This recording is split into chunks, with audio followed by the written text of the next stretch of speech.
どうも、日本語で喋りましょうの岡野です。このポッドキャストではナチュラルな日本語でいろんなテーマについて話していきます。お刺身のように新鮮で生の日本語をお届けするので、ぜひ最後まで聞いていってください。よろしくお願いします。はい、今日はワークライフバランスについてちょっと話したいと思います。日本人はね、よく働きすぎと言われますが、皆さんはどうですか？仕事と生活のバランスが取れてますか？僕は今、フリーランスで仕事をしてますけど、もちろんね、いい面と悪い面、どちらもあります。例えば悪い面で言うと、自分の好きなようにスケジュールを管理できるところですね。一見これはいい面のように聞こえるかもしれないんですけど、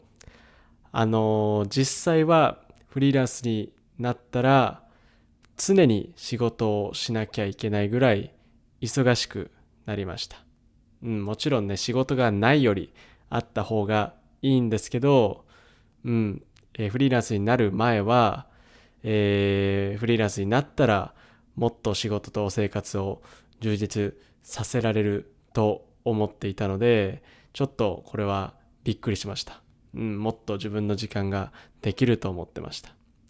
それからフリーランスになって、時々残業もしなきゃいけないので、そこも大変かなと思います。それから有給休暇ですね。有給とも言いますけど、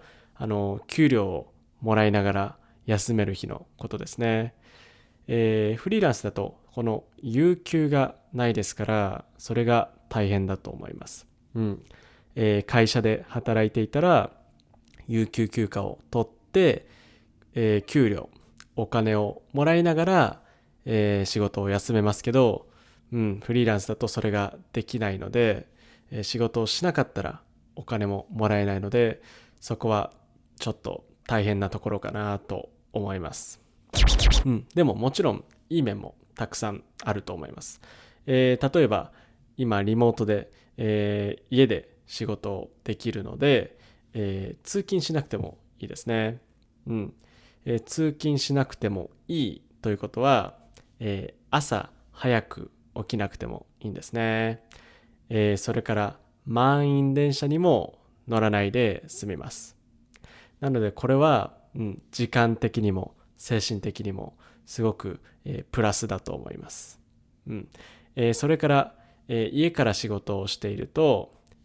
僕の猫とたくさん時間が過ごせるので、そこもすごくいいと思います。もちろん仕事がたくさんあったらストレスがたまりますけど、猫と遊んだり、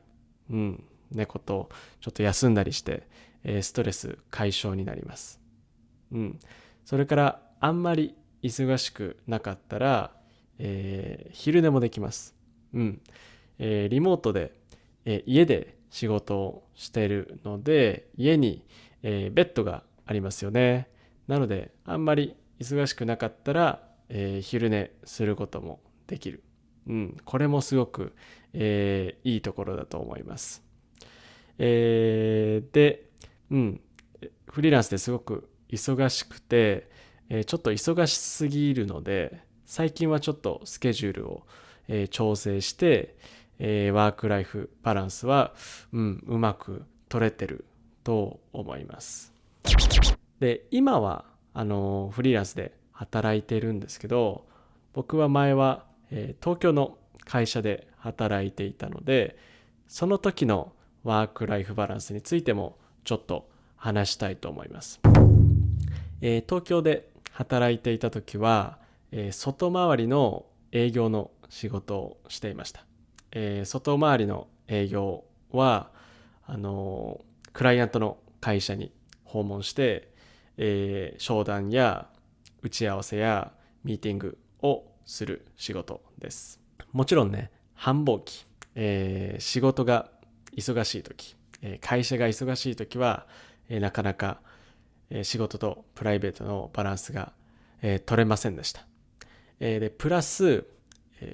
通勤しなきゃいけないですね。電車通勤しなきゃいけなかったり、それからこれは日本特有の文化だと思うんですけど、ハンコ文化。上司からハンコをもらって、でその紙を、例えば経理部に出したりとか、例えば、他の上司にそれを渡したりとか、このハンコ文化、ハンコをもらわないと次の仕事に、行けないんですね。なので例えばもう仕事はできているけど上司が、オフィスにいないからこの仕事が次に進まないっていうようなこともあったので、ちょっと効率が悪いところも、あったと思います。なので、東京で働いていた時は、電車通勤の時間とかハンコ文化で、効率が悪いところとかあったので、もっとそういうところが改善されたら、プライベートの時間ももっと作れたかなっていうふうに思います。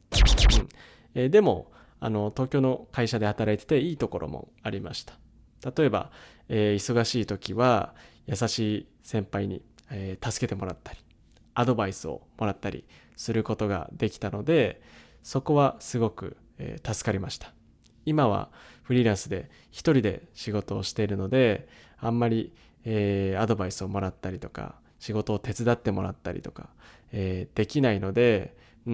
ちょっと、難しいこととか困ることがあったらすごくそれを解決するのに時間がかかるんですけど、チームで働いている時、会社で働いている時はいろんな人に助けてもらえたので、そこで早く仕事を進めることができたと思います。それから時々金曜日仕事終わりに先輩とか同僚とかと飲みに行くこともできたので、今はフリーランスで一人で仕事をしていてそれができないので、それもストレス解消に良かったかなというふうに思います。なので今と昔を比べて、働く時間はあんまり変わらないような気がしますけど、今は家にいる時間が増えて、で仕事をもっともっと効率的だと思うので、ワークライフバランスは、今フリーランスで仕事をしている方が、いい気がします。はい。ということでね、今日はワークライフバランスについてちょっと話してみました。皆さんは仕事と生活のバランスが取れてますか？ぜひコメント欄で教えてください。それから今日の話を聞いて少しでも面白いと思ったら、ポッドキャストのフォロー、YouTube の高評価とチャンネル登録、ぜひよろしくお願いします。それじゃあ最後まで日本語で喋りましょう。聞いてくれてありがとうございます。今日話した内容の振り仮名と英語訳付きのトランスクリプトを読みたい人は、リンクに載っているパテレオンのサイトもぜひチェックしてみてください。そこで話してほしいテーマもリクエストできるので、どしどしメッセージ送ってください。それでは皆さん、さようなら。